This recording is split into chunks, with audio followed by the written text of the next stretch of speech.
Chemical fertilisers डाले जाते हैं तो उससे कई जीवाणु ऐसे जो उस मिट्टी में पोषक तत्वों को डालते हैं समाप्त हो रहे हैं। आपको बताएं, एक छोटा सा उदाहरण देते हैं, बहुत सारी चीजें और भी हैं। लंदन में जो नाइट लाइफ है वो बहुत ज्यादा है, 24 घंटे लाइट चली जाती है। तो कुछ स्पीशीज ऐसी होती हैं जो रात के समय में आती हैं जब लाइट नहीं होती है, तो वो स्पीशीज रात को निकल ही नहीं पा रही। क्यों? क्योंकि वहाँ 24 आवर्स लाइट है।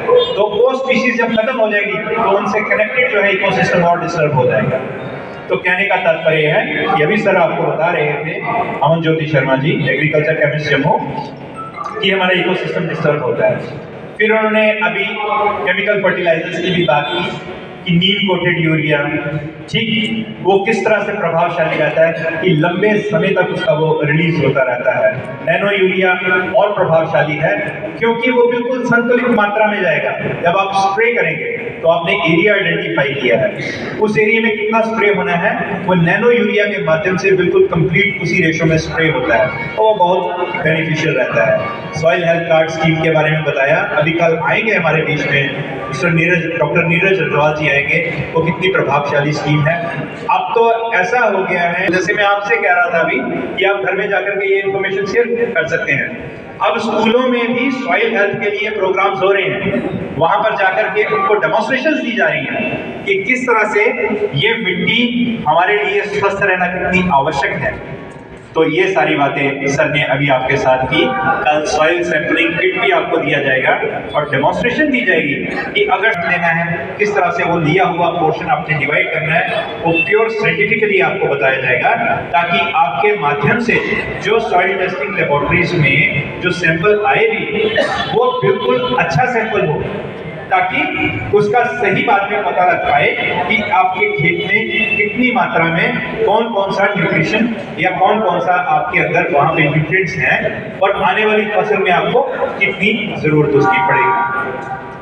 पहले भी इस तरह के कार्यक्रम होते थे, आज भी उस तरह के कार्यक्रम चल रहे हैं। ये 2 दिन का जो कार्यक्रम है ना, इसमें जो आपको इंफॉर्मेशन आ रही है, वो प्रयास तो बहुत रहता है कि आपको दी जाए, लेकिन संकेत मात्र इंफॉर्मेशन तो आपको मिल ही जाती है। आपको अवेयरनेस तो आज हो ही गई कि कितनी बड़ी समस्या हमारे आगे है कि 33% मिट्टी हमारी खराब हो चुकी है और 2 करोड़ 32 लाख बच्चे हर साल हमारे यहाँ पर हमारे साथ जुड़ रहे हैं इसी जनसंख्या में। तो किस प्रकार से कितना भार हमारे एग्रीकल्चर पे, कृषि विभाग पर आ रहा है, और ये आपकी जिम्मेवारी है कि इसको किस प्रकार से आपने एक सॉइल हेल्थ को बना करके रखना है, ताकि हमें क्वालिटी फूड्स मिले और साथ में हमारा जो उस क्वालिटी फूड के साथ हमारी जो आगे जनरेशन है वो स्वस्थ रहे। आपको बताएं, में प्रोड्यूस किया है तो उसको लेबल लगता है, उसको पीजीएस इंडिया के माध्यम से, participatory guarantee system of India, उसका लेबल लगाया जाता है। और उसका जो आपका जो है agriculture processed foods export development authority, वो क्या करती है, वो यहाँ पर जो हमारे फूड है उसके प्रोडक्ट्स हैं और जो वैल्यू एडेड प्रोडक्ट्स हैं या उन हमारे जो प्रोडक्ट्स आते हैं उसको हम वैल्यू एडिशन करते हैं, जैसे टोमेटो पेस्ट बना ली, टोमेटो प्यूरी बना ली, उस प्रकार से 200 देशों में वो ऑर्गेनाइजेशन हमारी 200 देशों में 700 किस्म के खाने के पदार्थ एक्सपोर्ट करती है। 24 बिलियन US डॉलर्स के करीब उसका निर्यात होता है। तो जो आप प्रोडक्ट अगर ऑर्गेनिक बनाते हैं, जैसे अभी नॉर्मल तो आप उगा रहे हैं केमिकल फर्टिलाइजर्स के साथ भी, अगर वो प्रोडक्ट्स आपके ऑर्गेनिक हो जाते हैं तो वो प्रमाणित भी किए जाते हैं पीजीएस इंडिया के माध्यम से। फिर उसके बाद उसको पीजीएस ऑर्गेनिक आप 3 वर्षों तक उसको लेके जाएंगे, प्रमाणित करेंगे, तो उनकी कॉस्ट भी बढ़ जाती है। तो ऐसा नहीं है कि अगर आप इस पे शिफ्ट हो रहे हैं, देखो 100% एट अ टाइम तो नहीं होता, लेकिन पहले आप 10% उसको अपने एरिया को उसके बीच में लोगे, ठीक है ना, उसी तरह से करोगे ना, ऑल ऑफ अ सडन तो नहीं होगा। लेकिन उस फूड प्राइस का, उसका फूड का प्राइस भी ज्यादा होगा। और ऐसा नहीं है कि ऐसी जैविक खेती करने वाले किसान यहाँ कम हैं, बहुत है। भारतवर्ष में 25 लाख किसान ऐसे हैं जो जैविक खेती आज की डेट में कर रहे हैं और वो रजिस्टर्ड है।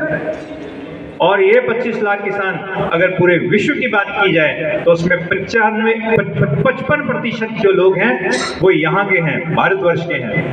और जो जैविक खेती हमारे भारतवर्ष में हो रही है वो करीबन 8 करोड़ कनाल से ज्यादा क्षेत्र पर हमारे यहाँ पर खेती हो रही है, और जो उसके उत्पाद का व्यापार है वो 16,800 करोड़ हो रहा है। अमेरिका, यूरोप, ये 2 देश ऐसे हैं जिसमें हमारा जो ऑर्गेनिक प्रोडक्ट है वो सबसे ज्यादा जा रहा है, 81% है।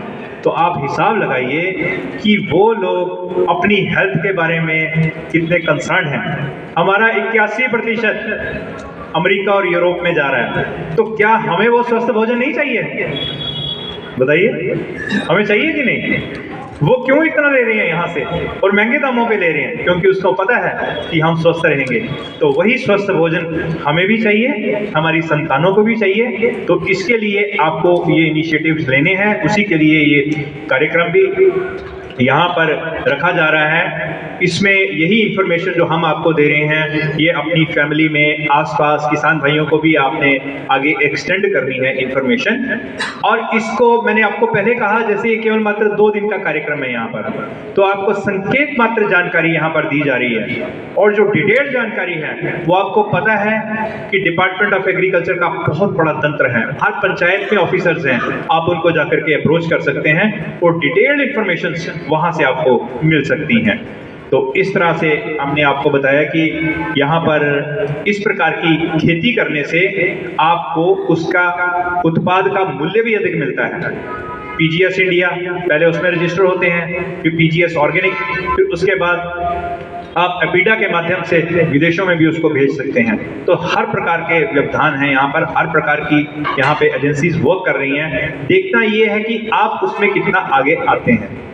ठीक है, तो ये यहाँ पर लोग यहाँ पर आ जाए हैं, कल भी आप इसी तरह से आएंगे। कल यहाँ पर फिर अभी सारे जो हमारे पार्टिसिपेंट्स हैं, फिलहाल आपसे निवेदन है, भोजन तैयार है, आपको भी